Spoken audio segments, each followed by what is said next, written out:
Muito bem, começando mais um Patercast, aqui é Antônio Garcia. Aqui é o Abraham. Vamos conversar hoje sobre atualidade, nova ordem mundial. E essa nova ordem mundial a gente vai falar sobre o ponto de vista da grande mudança de política externa dos Estados Unidos. Tá bom? Para a gente poder falar de uma nova ordem, vamos entender o que era a ordem atual, vigente. Como a gente via a ordem mundial pós-Segunda Guerra Mundial? Ela era muito baseada em leis. Então, a gente tinha a instituição de ONU, tratados, existia um verniz de que o mundo funcionaria de acordo com determinadas regras que foram colocadas pós-Segunda Guerra Mundial no consenso Inglaterra, Estados Unidos e Rússia, ou União Soviética. E foram estabelecidas algumas organizações para que isso funcionasse. Exato. ONU, OTAN, e todas as instituições da ONU e tudo mais. Então, existia uma ideia de ordem por leis. Ainda que tivesse essa ideia, algumas, tipo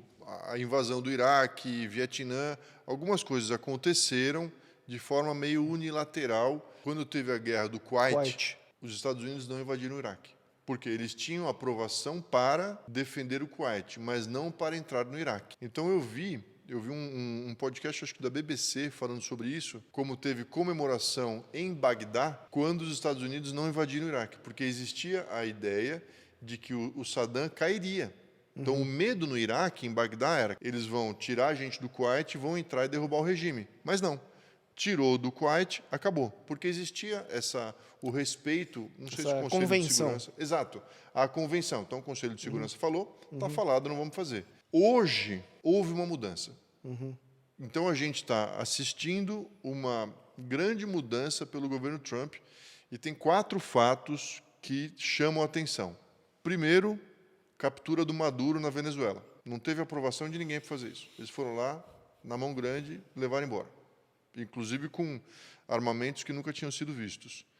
2. A do Maduro foi a lá batida policial. 100%. E foi um negócio bem genial assim que eles fizeram. Um super sucesso. 2. A ameaça de tomar o Canadá. E Groenlândia. De anexar o Canadá. 3. Groenlândia. É que tem motivos diversos para um e para outro. Mais ou menos. Eles se combinam um pouco.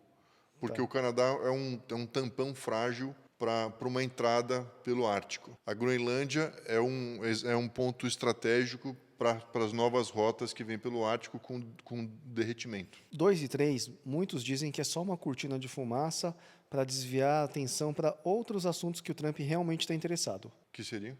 Esses que a gente está vendo. Irã. Irã. O 4 é Irã. Então, o que os Estados Unidos fez no Irã é, chega de palhaçada, eu vou bombardear vocês. Talvez o último passo que ninguém deu foi uma bomba atômica. E também não teve entrada de tropas no Irã.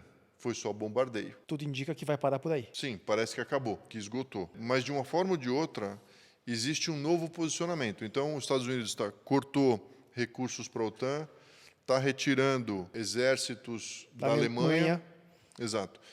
Isso tudo dá a impressão pelo noticiário que é uma resposta a todos que criticam Trump. Eu sei que tem um nível alto de narcisismo ali, mas eu não acho que é só isso. É entender que aquele bloco Europa já não é mais interesse dele. Sim. Que está tendo um acerto de conta. Falou, desde 45 até hoje, são 80 anos. Então, nesses últimos 80 anos, a gente pagou muita coisa, a gente financiou a festa, chega. Por quê? Existe a sensação do Trump, que é Make America Great Again, cara, a gente está meio quebrado aqui, não dá para a gente continuar sustentando a festa. Então, chega. Eu vou defender meus interesses. E aí, dentro dessa política, há um renascimento da doutrina Monroe, que era a doutrina do presidente Monroe, que era a América para os americanos, os Estados Unidos garantindo um domínio no eixo de influência dele, América e Ocidente. Tá. Então, assim, Europa, América, isso aqui é o meu quintal, aqui não vai ter. Então, eles fizeram isso na Venezuela, com sucesso, trocaram o regime, e a Delcy Rodrigues está jogando o jogo dos Estados Unidos. Cuba, eles dizem que vai cair sozinho, e eu acredito. Então, sem ajuda venezuelana, Cuba está quebrando financeiramente, vai precisar de ajuda, vai ter troca de regime em algum momento, porque não se sustenta. A Europa não está nas mãos de ninguém, fora dos Estados Unidos, mas os Estados Unidos está retirando o que ajudou. Então, por exemplo, o Estreito de Hormuz, ele pediu ajuda para a França e acho que para a Alemanha para enviar aqueles navios que detectam minas. Não mandaram ajuda. Falou assim, a gente não vai ajudar. Aí depois que as coisas estavam resolvidas, ele falou assim, não, agora a gente vai ajudar. E o Trump falou, muito tarde. Vocês não se posicionaram na hora certa. Então, a neutralidade europeia está sendo interpretada pelos Estados Unidos como você não me apoia. Então, você quer a minha ajuda, mas você não quer me ajudar quando eu preciso. E isso está levando para uma nova ordem mundial, onde já não são mais as regras, mas sim a força. Faz sentido, porque é o que a gente está vendo. Mas, ao mesmo tempo, não faz sentido, Por quê? porque os últimos 80 anos a gente não viu isso. Eu nasci numa era de não guerra. Eu vi a invasão do Kuwait via televisão, foi a primeira guerra televisionada. Sim. Então, parecia até uma guerra assim decente. É. As outras guerras que foram na sequência foram muito curtas. Sim. Então, agora que a gente vê alguma coisa violenta, prolongada, com muito uso de muita força, a minha resposta é não faz sentido. Escandaliza. Escandaliza. Não é uma questão que não faz sentido, mas assim, a gente nunca viu isso. Não estamos acostumados com E a isso. gente que é a geração X viu tanta coisa, mas guerra a gente não viu, né? Não. Acho que a única coisa que a gente sentiu de impacto global é a pandemia. É. E é Na tão pele, recente. na pele. Na pele, Na e é pele, tão sim, recente. é. Não, é claro, nós somos brasileiros. Aqui a gente não tem, né, não tem um histórico de combates. Sim, mas a gente não viu, por exemplo, a Revolução Constitucionalista. Meu avô lutou lá, em 32. 32. O Brasil estava na Guerra do Paraguai, cara, matou gente pra caramba. Ditadura. Na ditadura, mas se bem que a ditadura... É que a experiência do meu pai, do que ele me contou, é que não tinha impacto na vida das pessoas.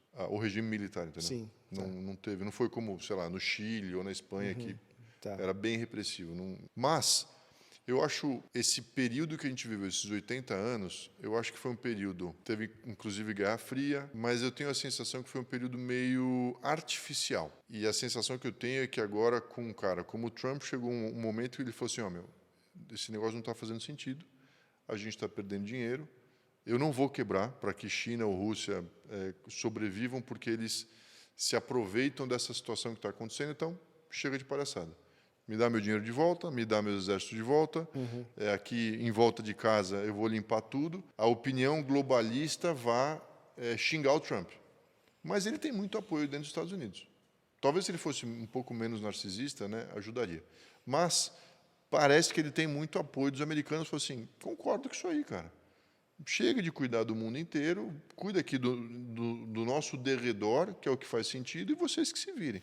Então, né, dessa maneira, os outros podem formar um outro bloco, Que um tá se outro formando. quintal. Que está se formando. A opinião que eu já li é, com o que o Trump fez com o Irã, ele meio que empurrou a China para ficar junto da Rússia.